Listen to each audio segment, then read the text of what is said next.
Manchester is in shock after a deadly attack at a synagogue on the holiest day in the Jewish calendar. 2 people have been killed, several more injured, and the suspect shot dead by police. This is what we know so far. The attack happened on the morning of October 2, 2025, at the Heaton Park Hebrew Congregation Synagogue in the Crumpsall neighborhood of Manchester, England. Worshippers had gathered for Yom Kippur, considered the most sacred day in Judaism, when the incident unfolded. Around 9:30 a.m. local time, a car was deliberately driven into a group of people outside the synagogue.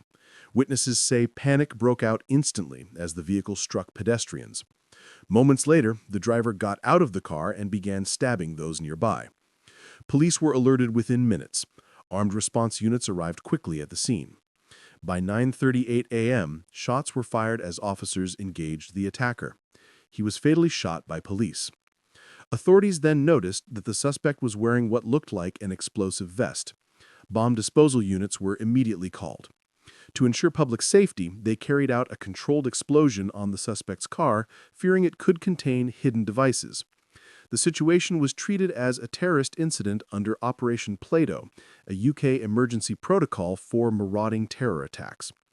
Tragically, 2 Jewish worshippers lost their lives in the attack. Several others, including bystanders and congregants, suffered serious injuries and were rushed to local hospitals. Authorities have not yet released the identities of the victims, respecting the privacy of families. Inside the synagogue, worshippers remained in lockdown until police secured the scene. For many, what was supposed to be a day of prayer and reflection turned into a scene of chaos and grief. The identity of the attacker has not yet been made public. However, police confirmed that a number of arrests were made in connection with the case, suggesting possible accomplices or supporters. Officials are investigating the suspect's background, motives, and whether the attack was connected to rising anti-Semitic tensions in the UK following conflicts in the Middle East. Counterterrorism units and MI5 are now leading the investigation. Prime Minister Keir Starmer condemned the attack, calling it horrific and particularly devastating because it occurred on Yom Kippur.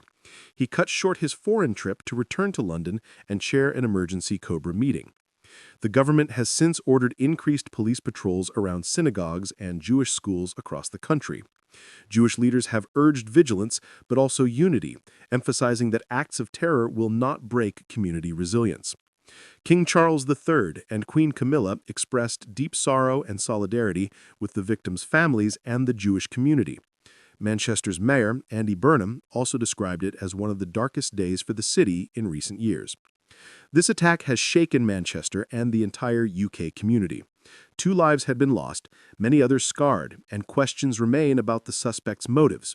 Investigations are ongoing, and we will continue to follow every development.